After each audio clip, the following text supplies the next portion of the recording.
그렇게 유명한 사람이고요. 자기가 자기 입으로 설명을 하게 됩니다. 네, 그 둘은요, 한 2, 3년간 정말 모델과 화가로서의 관계를 유지하게 되고요. 또 이 마리 테레즈의 부모님에게 환심을 사기 위해서 집에 가서 이 마리 테레즈 어머니의 초상화를 보여주기도 하고 하면서 좋은 관계를 유지하다가 마리 테레즈가 17살이 되는 해 둘이 같이 살겠다라고 선언을 합니다. 하지만 부모님이 허락을 하셨어요. 안 했겠죠. 그래서 그 둘은요, 부모님이 허락을 받지 못한 채 나와서 따로 살게 됩니다. 마리 테레즈에게 관한 첫 번째 얘기는요, 나이가 어리겠죠. 어리게 되고요. 순수했다고 합니다. 굉장히 올바에 비해서 순수하고 때묻지 않은 여인이었고요. 활동적이었기 때문에 그러한 면에서 바로 피카소의 마음을 끌었다고 합니다. 이 마리 테레즈는 평생 동안 가장 큰 영감을 준 여인이라고도 해석이 된다고 하는데요. 이러한 그림 보시면은 다 마리 테레즈라고 생각을 하시면 돼요. 아까 그림에 비해서 조금 이제는 뭔가 이렇게 그렇게 거부감은 안 드는데 입체주의의 그런 면모는 남아있죠. 바로 이 시기에는 초현실주의, 꿈이나 상상력을 이용해서 그림을 그리는 화가들에 의해서 영향을 받게 됩니다. 그래서 피카소는 마리 테레즈가 꿈과 같이 아름답게 그림을 만들어주고 있습니다. 둘 사이에서는요, 1935년에 마야라는 딸을 갖게 됩니다. 얼마나 사랑했으면요, 마야라는 딸이랑 그림을 굉장히 많아요. 근데 얼굴을 이렇게 그려주고 입체주의를 보수하면서 그려주게 됩니다. 그래서 마리 테레즈는 딸을 낳았으니까 이제 우리는 정착을 하게 되나보다 라고 생각을 했지만 피카소는요, 이 마리 테레즈가 순수했잖아요. 순수한 게 도를 지나치면 어떻게 되죠? 무식해지죠. 마리 테레즈의 무식함에 마음이 변해서 떠나게 됩니다. 네, 그녀를 떠나서도요, 피카소는요, 이렇게 편지를 남기게 되는데요. 제가 피카소가 마리 테레즈에게 썼던 편지를 살짝 남겨봤어요. 마리 테레즈에게 그리운 그대라고 하면서 만약에 아무도 없고 본인은 본격적으로 작업을 돌입할 예정이다라고 제가 글을 남기는데요. 이 편지는요, 피카소가 마리 테레즈와 헤어진 후에 다른 여인과 살면서 쓴 편지입니다. 그래서 여기 보시면요, 작업에 돌입한다고 하는데 이 작업이 바로 잘 아시는 게르니카를 시작한다는 말인데요. 네, 다음 여인도 되게 속이 터졌겠죠. 살면서 어린 여자한테 사랑한다라고 편지를 쓰고 있으니까요. 마리 테레즈의 그림 중에 가장 유명한 그림, 꿈이라는 작품. 다들 한 번쯤은 보셨을 텐데요. 얼마일까요? 먼저 예쁘죠, 너무. 이 그림은 사실만 하죠. 네. 얼마나 했을까요?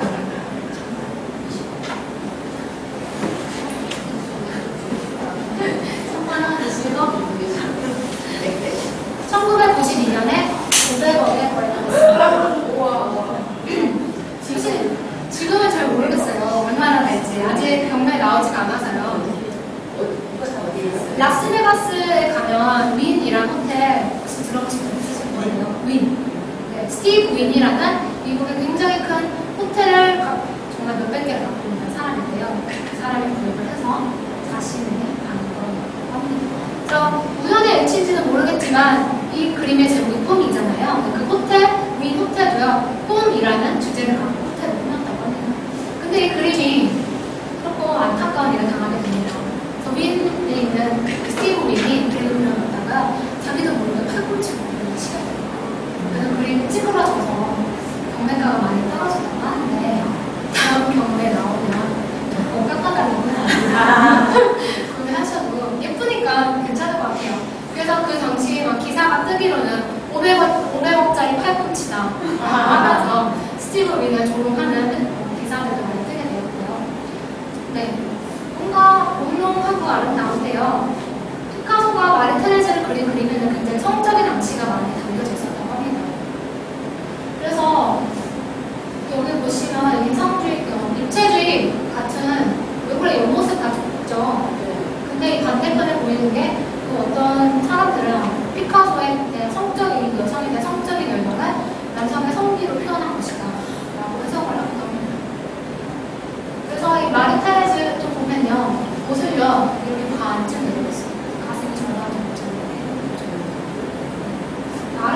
그림이긴 하지만요. 피카소가 가장 이제 성적인 욕망을 많이 드러낸 모델이기도 하고 그만큼 평생에 사랑했던 여자이기도 합니다. 둘은 결별을 했지만요. 이 마야와 마리테레즈를 끝까지 책임을 집니다. 경제적으로나 여러 면에서 끝까지 책임을 지고요. 죽는 날까지도 계속 연락을 하면서 잘 챙겨주었다고 합니다. 피카소가 죽는 해에 마리테레즈는 너무 사랑했기 때문에 그의 죽음을 이기지 못하고 목숨을 끊게 되는데요. 이거 보면 나이는 차이가 많이 나도 사랑이 가능하구나 생각을 하게 되었습니다. 네, 이렇게 순수했던 마리테레즈를 무식하다라고 버리고 떠난 피카소는요. 조금 인상이 세 보이는 도라마르라는 여자를 만나게 됩니다. 무식함에 떠났으니까요. 어떤 여자를 찾았을까요? 무식하고 지적인 여자를 만났겠죠. 도라마르는요. 그 당시 문인들, 화가들, 시인 사이에서 굉장히 각광을 받던 여자였습니다. 아름다웠을 뿐만 아니라요. 굉장히 지적이었고요. 또 사진작가로 활동을 했고요. 시인이기도 했습니다. 그리고 미술 평론도 했고요. 뭔가 함께 공생하면서 발전할 수 있으면 가능성이 큰 것 같아요. 아까 그림 보여드렸던 그 청색 누드, 그랬던 마티스 기억하시죠? 바로 마티스가 탐을 냈던 여자였다고 합니다. 도라마르와 함께 하는데요. 이때 그 도라마르가 마리테레즈보다 나이가 많았는데 29살. 29살인 도라는요, 55세 피카소를 만나서 사랑에 빠지게 됩니다. 도라마르의 초상화도 많이 그려졌는데요. 마리테레즈와 비교해서 보는 게 좋을 것 같아서 이번 두 작품을 한 자리에 모아봤습니다. 마리테레즈 보시면요, 굉장히 선이 동글동글 아름답고 유순한 것을 보실 수 있는데요. 도라마르는요, 뾰족뾰족하고 색감도 훨씬 화려하신 걸 보실 수 있어요. 잘 보시면요, 마리테레즈는요, 치장한 거는요, 한 매니큐어 바른 거, 오늘 립스틱 한 거밖에 없는데요. 도라마르 보시면요, 속눈썹도 굉장히 길고요, 매니큐어도 빨간 색깔을 칠하고, 네, 귀걸이도 있고요, 옷도 굉장히 화려하게 됐어요. 그래서 도라마르는 마리테레즈와 굉장히 상반된 모습을 가진 여인이었구나를 이 그림을 통해서도 보실 수 있습니다. 네, 도라마르를 그린 그림 중에 가장 유명한 그림은 이제 이 그림 또한 500억에 걸려진다고 해요.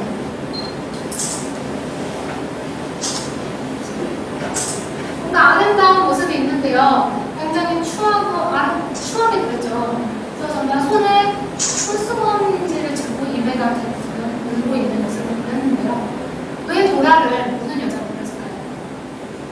피카소가 한 말 중에 도라는 나에게 우는 여인이었다 라는 말이 있었어요.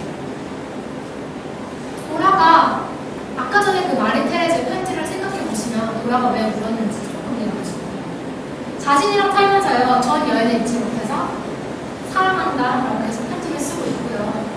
도라는 한 번도 피카소의 사랑을 독차지해보지 못했다고 합니다.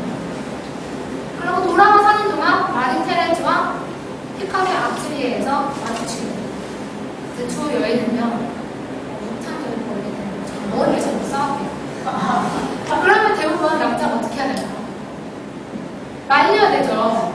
근데 피카소는 이렇게 활짝하게 쳐다보고 있더라고요. 그래서 여자들이 이제 화가 나서 정신을 차려보니까 이 남자가 쳐다만 보고 있는 게 너무 괘씸해서 왜 쳐다만 보고 있냐라고 했더니 나는 주자 사람이기 때문에 알 수가 없다 라고 하면서 자신은 아트리에를 떠나가는 합니다. 나쁜 남자죠. 굉장히 매력 있었던 것 같아요. 그래서 도라마르는요, 그러니까 굉장히 자기가 사랑을 받지 못한 것에 대해서 항상 슬퍼했고요. 또 더욱이 마음이 아픈 점은 여성이었는데 아이를 낳지 못했다고 합니다. 그래서 살면서도요, 아까 그 마야는 피카소가 집에서 죽기도 했는데 그때 얼마나 마음이 아팠겠어요. 전 여인의 아이가 피카소가 좋은 시간을 보내는 것을 보면서 자신이 사랑을 차지하지도 못했고 또 아이를 낳아줄 수 없었던 것에 대한 슬픔을 우는 여자라는 그림을 통해서 표현을 했다라고 하고요. 또 나크자캉이라는 심리학자인데요. 이 당시 지금은 되게 유명한 심리학자로 알려져 있지만 당시에는 이제 정신과 의사라고 합니다. 이 도라마르와 이제 교류를 하게 되면서 이 나크자캉은요, 정말 예전에는 아름답고 빛나는 여자였는데 피카소와 함께하는 이유로 벌레같이 표현하는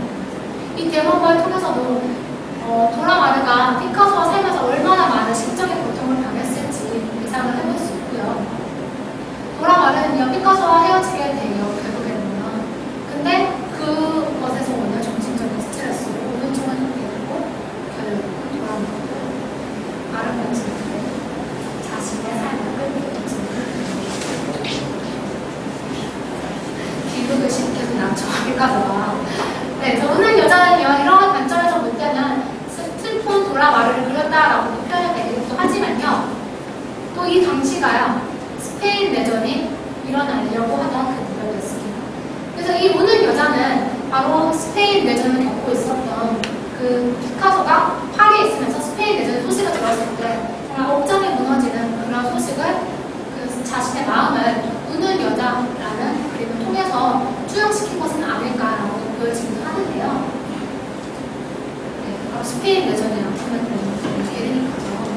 그래서 게르니카를 살펴보기 앞서서 살짝 음악을 듣고 갈까 합니다. 이 당시 피카소는요, 그림을 통해서 나라에 대한 욕심을 표현을 했다면요, 또 다른 작곡가가 있었어요. 마뉴엘 데 파야라는 작곡가가 있었는데, 이 작곡가는요, 네, 이분이에요. 이분은 이제 파야라는 작곡가인데요, 음악을 통해서 이제 스페인의 아픔을 표현을 하고요, 굉장히 민족주의적인 작곡가로도 잘 알려져 있는 작곡가입니다. 그래서 이분이 작곡한 작곡 중에 많은 곡 중에 제일 유명한 오페라 허무한 인생의 일부분을 들어보려고 합니다. 여러 악기로 연주된 것이 있는데 제가 선택한 거는 스페인 하면은 또 플라멩코가 유명하잖아요. 그래서 캐스터네츠 연주가 함께한 곡을 준비해봤습니다. 먼저 한번 그럼 감상을 해보시면서 이 그림, 이 음악에는 이 스페인 내전의 슬픔을 어떠한 식으로 녹여냈을까 한번 생각을 해보시면서 저희는요, 다음에 게르니카를 보실 때 조금 더 마음을 내고 볼 수 있을 것 같습니다.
연주하시는 분이 스페인에서 굉장히 유명한 플라멩코 댄서라고 합니다. 그래서 뭔가 패스턴을 통해서 우리가 스페인의 그런 느낌을 한번 느껴볼 수 있었고요.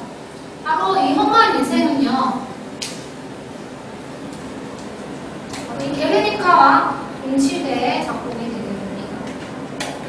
아까 파야 얘기를 조금 더 해보면요, 스페인에서 내전이 일어났습니다. 스페인 내전을 먼저 설명을 드릴게요. 우리 6.25 전쟁과 비슷하다라고 생각을 하시면 될 것 같아요. 그래서 두 이념의 차이로 인해서 일어난 전쟁인데요. 우리는 이제 공산당과 민주주의였지만 스페인은요, 투표에 의해서 공산당이 정권을 잡게 됩니다.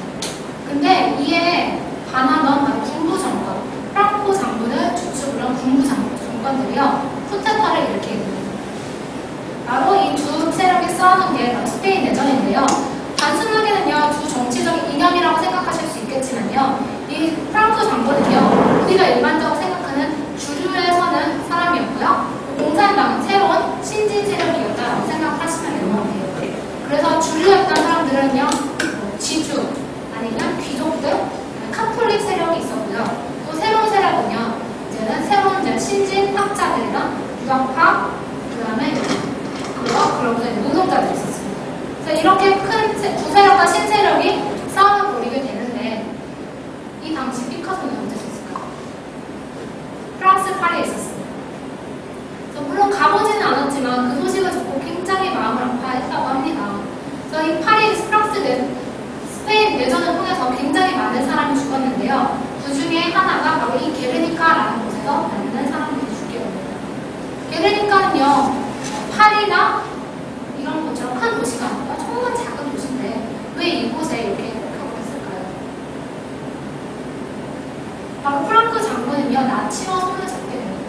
히틀러 잘 아시죠? 히틀러와 손을 잡게 되고 이 게르니카라는 곳을 공격을 하게 되는데, 사실 그들의 명목은요, 이 공산당 군들을, 시민군들을 없애겠다라는 게 명목이었지만요, 사실 그렇게 작은 산골 마을에 포를 5만 개를 넘게를 쏘았을 이유가 있었을까라고 지금은 와서 얘기를 하는데, 그 이유는 바로 나치가 신무기를 개발해서 그것을 테스트해보기 위해서 이 게르니카라는 작은 마을에 5만여 개의 포를 쏘았다고 합니다.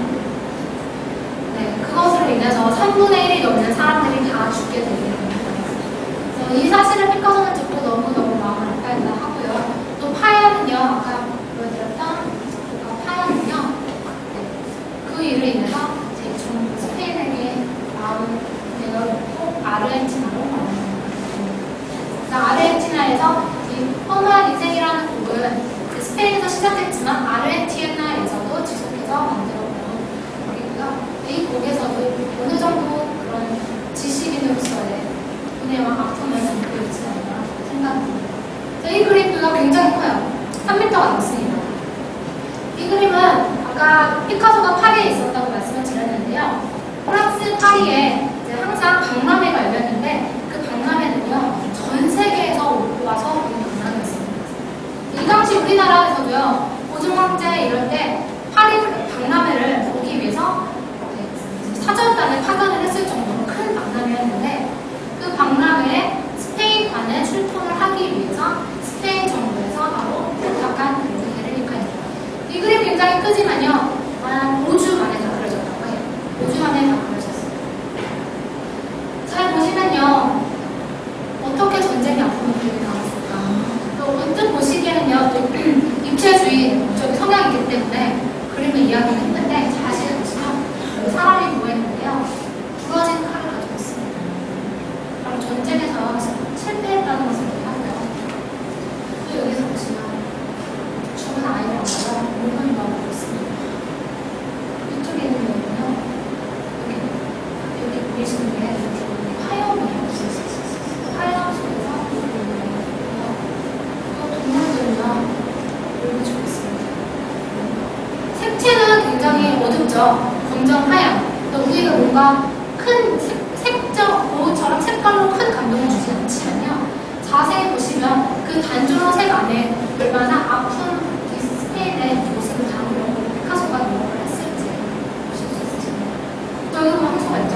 황소는 멸종해요. 다른 사람들을 울고 있는데, 바로 황소는 스페인의 상징을 하는데요. 이런 아픔을 겪었지만 결국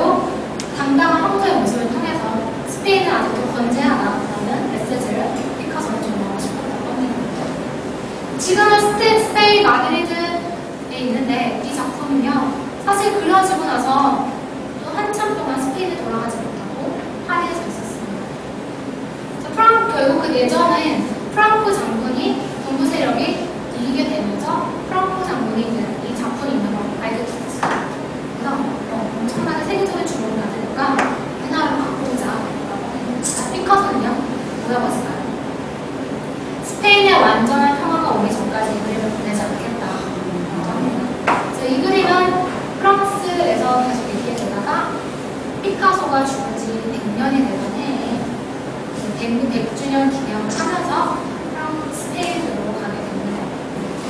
피카소 생전에는요, 이 그림이 스페인에 있는 것을 보지 못했고요.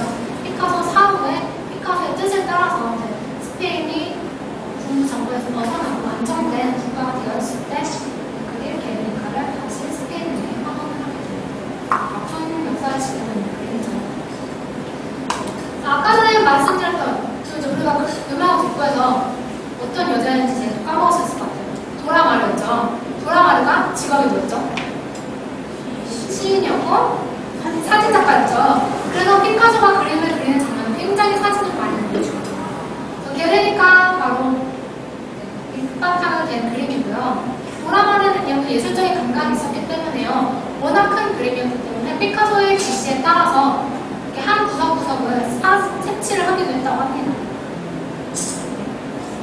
그래서 피카소의 게르니카가 완성되었을 때 피카소의 화실에서 있었던 그런 모습을 사진입니다. 그런데 이러한 도라마르와도 오래 가지 못하는 너무 똑같이 있었겠다. 그래서 새로운 연인 프랑스와 진로를 만나게 되는데요.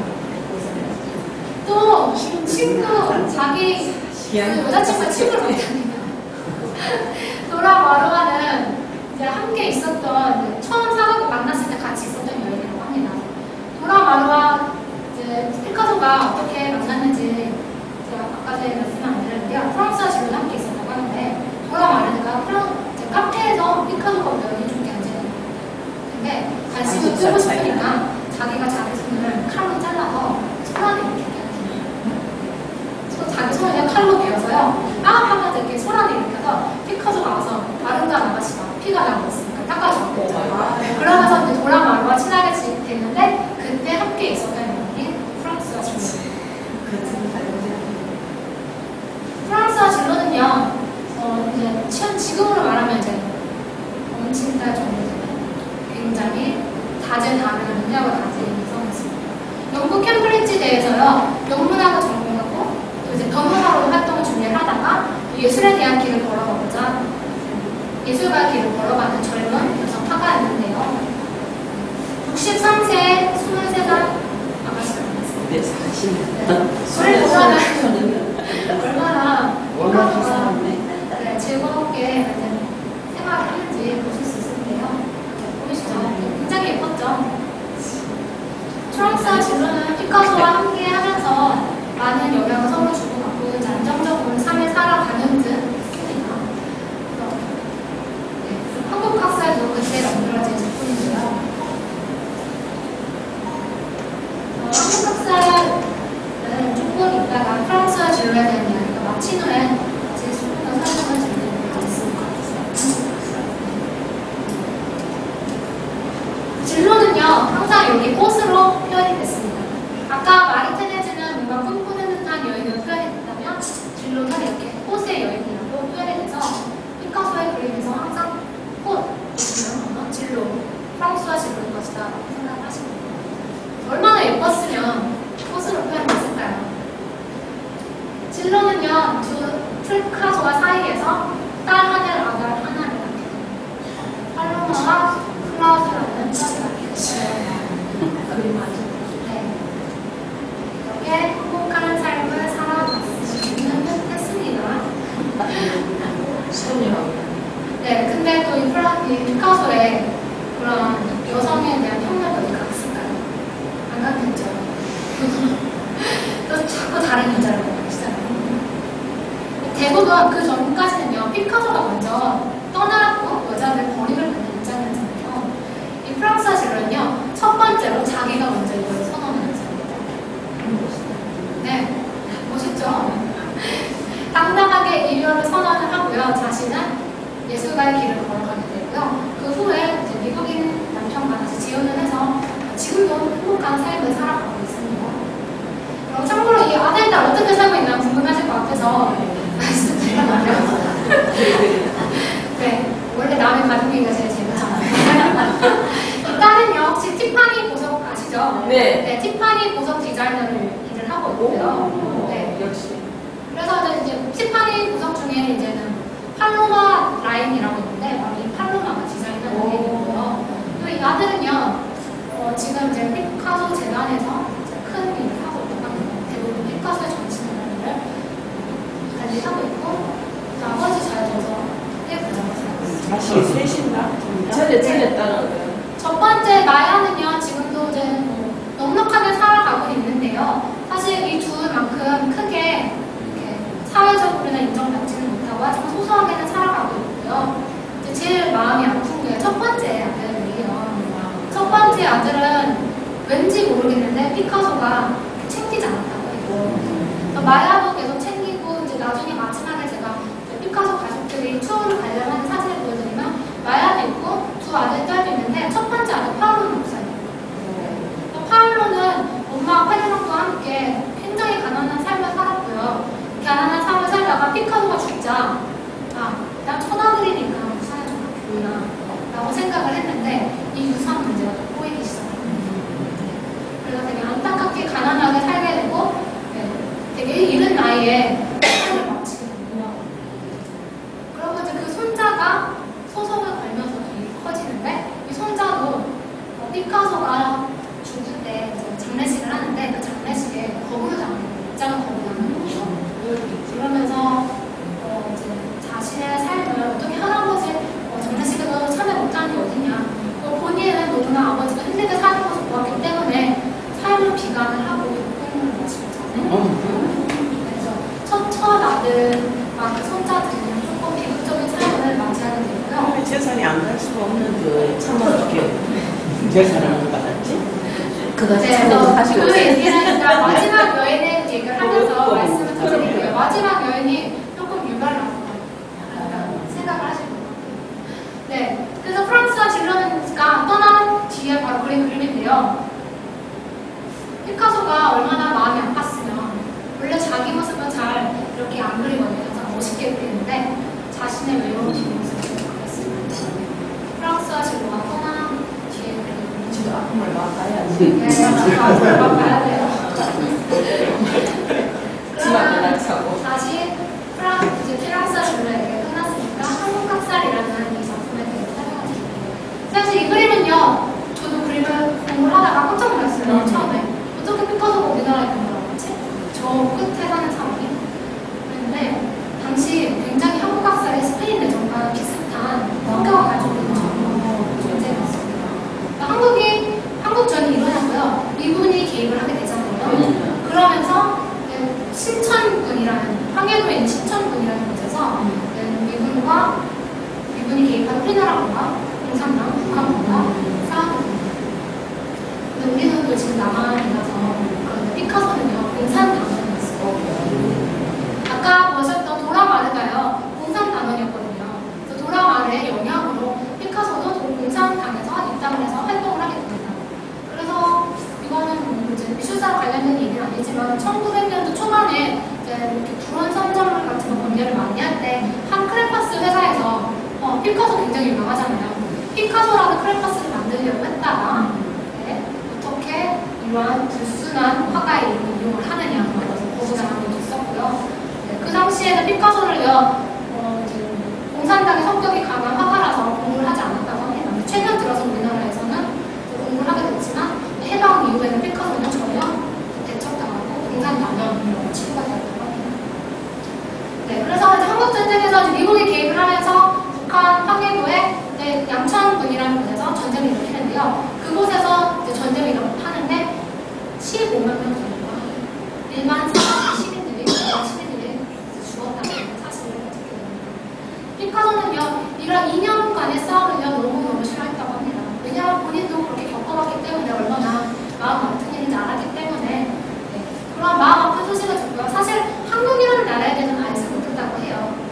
단지 그 나라에서 우리 스페인과 같이 2년간의 차이로 인해서 무고한 사람들이 죽었다라는 소식을 듣고 상상을 해서 그리는 그림이고요.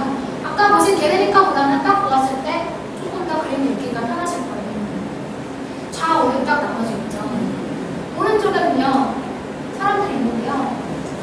대부분 다 보시면요 여성과 아이밖에 없습니다. 항상 여성과 아이는 사회적인 문제잖아요. 여성과 아이가 있고요. 또 춘선 아이는요 무서운 사람들이 오니까 달려도 가고요. 또 어떤 아이는 누가 아닌지 몰라요. 너무 순수해서 아직도 흑장난을 하고 있어요. 이러한 모습을 통해서 정말 이 시민들의 순수한 때묻지 않는 것을 강조를 했고요. 반대에 있는 부인들은 어떤가요? 얼굴도 없고요. 총을 들이는 게 있고요. 몸은요, 뭔가 무엇 같은 느낌이 줍니다. 이렇게 상반되는 그림을 통해서 이 북한 시민들이 얼마나 안타깝게 학살당했는가를 그림으로 담겨있습니다. 근데 이 그림이 사실 공산당에서 원해서 그린 그림인데요. 공산당을 위해서 그렸더니 공산당에서는 이걸 탐탁치 않는 거라고 합니다. 그 이유는요, 공산당은요, 미국이 적용했기 때문에 이 사람들이 미군인 거를 드러내야 되는데, 학생 때 미군인 거 잘 모르겠죠. 그렇기 때문에 공산당에서는 외면을 당했지만, 피카소는요, 그런 정치적인 이념을 넘어서서 인류 애정이 그런 인간이 죽어가는 인류적인 사랑을 표현하고 싶었다라고 말을 전하고 있습니다. 근데 그 그림은 지금 어디에 소장되어 있어요? 이 그림은 프랑스 파리에 있습니다. 우리나라에서 가져오면 좋거든요. 조금 비쌀 것 같아요. 몇 살이 죽었어요? 피카소 92세예요. 오래 살았네. 여자 많이 바뀌었어요. 네. 그래서 프랑스와 지구가 1950년대에 운동하게 되면서 당시에 이제 유명했던 프랑스 파리에 유명했던 샹송을 한 곡을 준비해봤는데요. 이게 조경현 선생님 추천곡이에요. 피아츠라는 샹송 이제 가수인데요. 이 당시 프랑스에서 가장 유명했던 샹송 가수라고 합니다.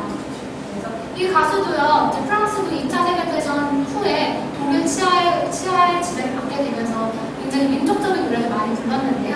제가 고르는 곡은요, 이제 제가 들어보니까 그 민족적인 성향이 있는 곡들은 뭔가 약간 군가곡, 찬양가 같은 느낌인데 조금 더 피카소와 연결해서 프랑스 진로가 떠난 후에 파리의 하늘을 어땠을까?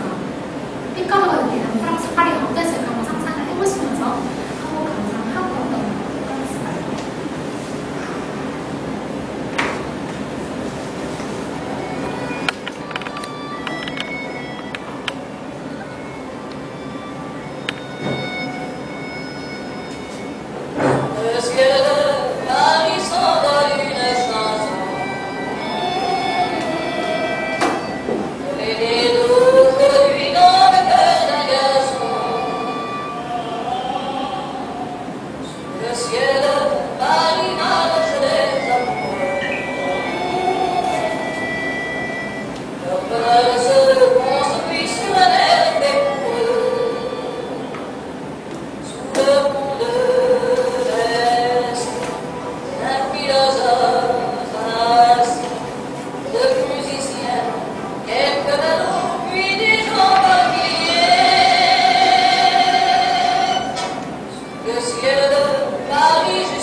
마지막 11명만 보겠습니다. 바로 자클린 로크라는 여자인데요. 72세에 28살. 혹시 28살로 돌아가신다면 이렇게 생긴 할아버지가 사랑한다 라고 하시면 이렇게 받아주실 의향 있으신가요? 아니지. 저도 생각을 하면서 그 사진을 찾고 생각을 하면서 굉장한 매력을 가진 사람이었나 보다. 네. 그런 생각이 들기도 하고 한편으로 다음 세상에 태어나서 피카소와 같이 한번 살아봤어요. 왜냐하면 여자도 있었죠. 화가로서의 명예도 엄청나죠. 왜냐하면 살아서 회고전을 할 정도의 화가는 정말 성공을 하는 정도였거든요. 돈도요. 화가들은 다 가난하게 죽었는데 피카소 살아 생전에 재산이 아까 말씀드렸죠. 1,000억 정도. 모든 것을 다 가졌던 그런 화가였습니다. 이 자클린 로드는요. 피카소가 말년에 작품 활동을 하고 안정적으로 살아갈 수 있도록 도와주는 그런 조력자의 역할을 했던 여성입니다. 이 여자는 어디서 만났냐 하면 피카소가 잘 다니던 도자기 가게에 있었다고 합니다. 그 도자기 가게에 종업을 하는 여성입니다. 자클린 로드가 사실 의도적으로 피카소에게 접근을 했었던 것도 있었다고 해요. 좀 이해가 안 가죠. 저도 처음에는 책을 이제 자클린의 자서전을 읽으면서 이 여자가 돈을 보고 접근을 했구나 생각을 했는데 이 사람 이야기를 다 들을 때쯤은 정말 사랑했구나 라고 생각을 하게 되는데 저는 얘기를 해드려요. 굉장히 지중해통의 눈썹도 진하고요. 예쁘죠? 오드리 헵번 같죠? 네, 그런 느낌으로 생긴 여자였습니다. 그래서 사람들이 다 나이 많은 남자랑 결혼했다고 하니까요. 자클린은 오히려 가장 아름다운 청년과 결혼했다. 진짜 오히려 늙은 사람은 나였다라고 말을 합니다. 사람들은 이제 피카소의 친구들이나 주변의 사람들을 말하기로는 정말 우리가 생각하는 종전의 여성들과 다르게 우리가 일반적으로 순종적이고 헌신적인 여성상과 가장 부합하는 부인이 바로 이 자클린이었다라고 합니다. 자클린은 항상 이러한 모습으로 그리게 됩니다. 아까 프랑스와 진로는요, 항상 꽃으로 그려줬죠. 자클린은요, 뭔가 빈틈없고 그리고 꼿꼿한 모습으로 항상 그림을 그려주는데요. 네. 여기서 보시면 아시다시피 자클린은 항상 옆모습에 꼿꼿하게 서 있는 모습으로 그림을 그려줍니다. 네. 자클린은 마지막 평생을 함께하면서 사실 그림이 많지 않은 이유는요, 말년의 피카소는요, 도자기나 조각에 더 힘을 쏟게 됩니다. 그래서 그림보다는 도자기와 조각을 좀 더 많이 그리게 되고요. 말년의 피카소인데 아까 전에 다른 자식들은 어떻게 되냐고 하셨잖아요. 여기 피카소 있고요, 자클린 있고요, 여기 있죠. 아까 마야. 이렇게 됩니다. 그리고 피카소 나타나서가 파리 이렇게. 근데 첫째는 없죠. 첫 번째 아직 파로는 없죠. 그래서 파로를 제외하고는 서로 교류를 하면서 살아가게 되는데요. 제가 아까 전에 왜 그 손자가 약을 먹고 죽게 되고 장례식에 못 들어가게 됐냐 나중에 말씀드리겠다 했는데요. 바로 이 자클린 로드가 굉장히 성격이 보호적인 성격이었대요. 그래서 피카소가 죽고 장례식을 할 때 아까 말씀드렸던 파울로도 못 들었고요. 그 파울로의 아들 피카소의 손자도 못 들었게 했고요. 또 마르테레스 그 17살 때 만났던 여자 있잖아요. 그 여자도 못 들어오게 했답니다.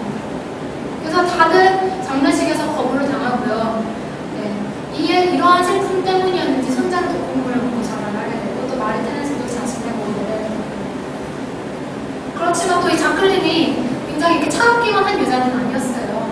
굉장히 결단력 있는 여자이기 때문에 피카소가 죽은 뒤에도 모든 재산을 다 정리를 해서요. 자기의 뱃속만 채운 것이 아니라 피카소 미술관, 박물관을 건립을 하게 됩니다.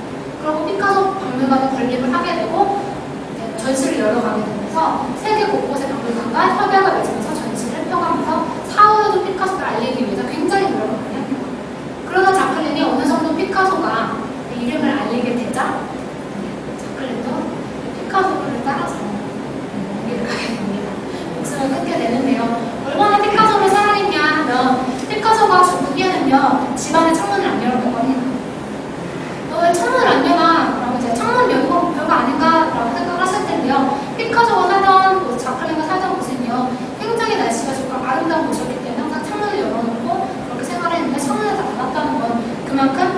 자기의 마음도 잡고 외부와의 단절을 뜻하기도 했고요.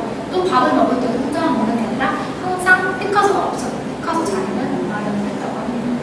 그렇게 피카소를 사랑을 했기 때문에 물씬 영면으로 피카소가 죽은 뒤에도 피카소의 이름을 알리기 위해 노력을 했고 모든 것이 이루었다 싶을 때 방해했던 근데 그녀가 마지막에 남긴 말이 정말 이 사람은 정말 피카소를 사랑했구나 라고 생각을 했던 게 자기가 피카소를 챙겨줘야 되기 때문에 자기도 피카소를 따라가야 된다라고 하고 목숨을 끊었다는 거예요. 굉장히 사랑했다고요. 네. 그래서 피카소는 이렇게 아까 말씀드렸던 것처럼 돈과 명예와 모든 것을 다 누렸던 화가이기도 하고요. 또 이런 여인들이 물론 한국 유교 사상에서는 항상 일부 일처가 정해져 있겠었지만 이곳에서는 어느 정도 허용이 된다고 해요. 네, 그리고 이런 여인들을 통해서 우리가 이렇게 다양한 피카소의 작품을 만나보게 되었고요. 피카소에는 여성 협력이 있었을지라도 아까 보셨던 게르니카나 한국 학사를 보시면 굉장히 깨어 있었고 시대에 대해서 걱정하고 있었던 화가라는 것을 또 아실 수 있을 것 같습니다. 그래서 시간이 또 다 되어서 여기서 이제 마무리를 하려고 하고요. 또 이번 강의를 통해서 피카소 그림이 왜 유명한지, 미술사적으로 어떻게 그림을 피카소 그림을 이해해야 하는지 같이 이야기 나눠보셨고요. 또 빠질 수 없는 피카소의 사랑 얘기도 나눠주셨습니다. 어떻게 피카소 괜찮은 남자인가요? 멋진 남자죠? 그래서 여기서 피카소에 대한 강의를 마치려고 하고요. 저희 이제 한 강의를 남겨놓고 있어요. 마지막 강의는 9월 25일 목요일에 하려고 하고요. 시간은 똑같이 10시 30분이고 또 이번에는 조금 저번 시간에는 이번에 피카소 다들 알려진 작가들에 대해서 살펴봤는데요. 이번에는 르네 마그리트에 대해서 살펴볼 겁니다. 르네 마그리트 그림 한 번쯤은 보셨을 거예요. 몇 년 전에 신세계 백화점 공사할 때 르네 마그리트의 그림으로 장벽을 쳐놔서 굉장히 화제가 됐었죠. 그래서 이 르네